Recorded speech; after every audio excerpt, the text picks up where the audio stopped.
द्वारा विस्तृत पूछताछ की गई। इनके द्वारा बताया गया कि जो इनके जीजा हैं, इनसे इनकी सिस्टर के संबंध ठीक नहीं थे। पिछले कई सालों से जो ये मृतक है उन पे आरोप लगाया गया है उनकी पत्नी द्वारा कि उनका शारीरिक और मानसिक उत्पीड़न करते थे, और अन्य कतिपय आरोप कई अन्य महिलाओं को लेकर उनके द्वारा लगाए गए, जिसके संबंध में लगातार घर में तनाव रहता था। इसी उद्देश्य से जो ये आरोपी है देवेंद्र और उसकी सिस्टर भावना, जो मृतक की पत्नी भी है, इन लोगों ने षड्यंत्र रचा था कि अब इसको रास्ते से हटाना है, और इसी षड्यंत्र के तहत इस घटना को इन्होंने कारित किया था। और पिछले करीब 2-2.5 महीने पूर्व से ही इनकी ये प्लानिंग चल रही थी, जिसके तहत इन कपड़ों को इसने इंतजाम किया था, अवैध असलहे का इंतजाम किया था, इस साइकिल का भी इंतजाम किया था, और जीपीएस ट्रैकिंग डिवाइस मृतक की गाड़ी में पूर्व में ही फिट कर दिया गया था। इस घटना का अनावरण करते हुए इन दोनों को गिरफ्तार करके आज जेल भेजा जा रहा है, और घटना का अनावरण करने वाली जो पुलिस टीम है उसको हमारे पुलिस आयुक्त महोदय द्वारा 25,000 रुपए के नगद पुरस्कार से पुरस्कृत करने की घोषणा की गई है।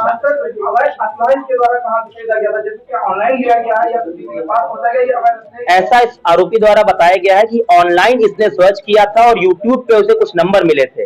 उनमें से करीब 10-15 नंबर जब इसने ट्राई किया तो उसमें से कोई एक नंबर ऐसा इसको मिला जिसने इसको अवैध असलाह देने की हामी भरी, और उसी के क्रम में कानपुर जाकर इसके द्वारा अवैध असलाह खरीदने की बात बताई गई है। इसको पुलिस अभी वेरीफाई कर रही है। ये प्लानिंग कब से करी जा रही थी हत्या की? करीब 2-2.5 महीने। और किस तरीके से उसने प्लान किया था, किस चीज को देख के प्लान किया था? क्योंकि जिस तरीके से आप द्वारा बताया गया है कि कई महीनों से प्लान कर रहा था, जीपीएस ट्रैकिंग डिवाइस लिए गए थे, तो किस तरीके से कहाँ से इतना दिमाग लाया ये?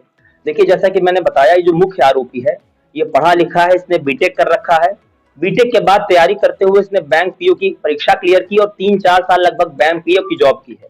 उसके बाद बैंक पीओ की जॉब इसने यूपीएससी की प्रिपरेशन के लिए छोड़ दी थी।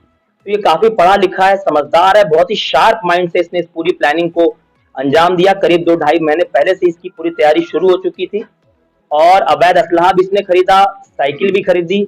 साइकिल का इस्तेमाल इसने इसलिए किया क्योंकि उसको ऐसा लगा कि साइकिल पे कोई शक नहीं करता है आमतौर पे, और इसकी बात सही भी थी। आमतौर पे जब चेकिंग भी होती है तो साइकिल को लोग उस तरह से चेक नहीं करते हैं संदिग्ध मान के, किंतु सीसीटीवी कैमरों का जो स्पेशली जो पिछले 2-3 महीनों में अभियान चलाया है लखनऊ पुलिस ने, और कई जन सहयोग से सीसीटीवी कैमरे लगाए गए हैं, उसका लाभ हमें इस घटना के अनावरण में बिल्कुल मिला है, और इस तरह से इस पूरी घटना का हमने खुलासा किया है।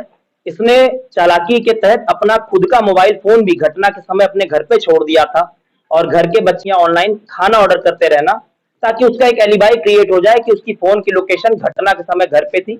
लेकिन जैसा कि कहा जाता है, कोई न कोई गलती इस तरह के कितना भी शातिर अभियुक्त तो जरूर करता है, तो उसकी भी कुछ गलतियां थी जो पुलिस ने पकड़ी, और उस पूरी घटना का पुलिस ने खुलासा किया।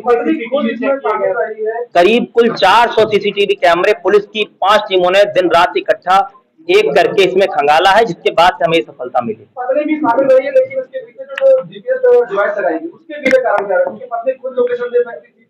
क्योंकि उनको ये मालूम है, सर्विलांस की बेसिक जानकारी है कि उस वक्त दोनों के मोबाइल चलने नहीं चाहिए। पत्नी भी अपना मोबाइल घर छोड़ के गई थी, और जो ये मुख्य आरोपी है देवेंद्र, ये भी अपना मोबाइल घर छोड़ कर गया था।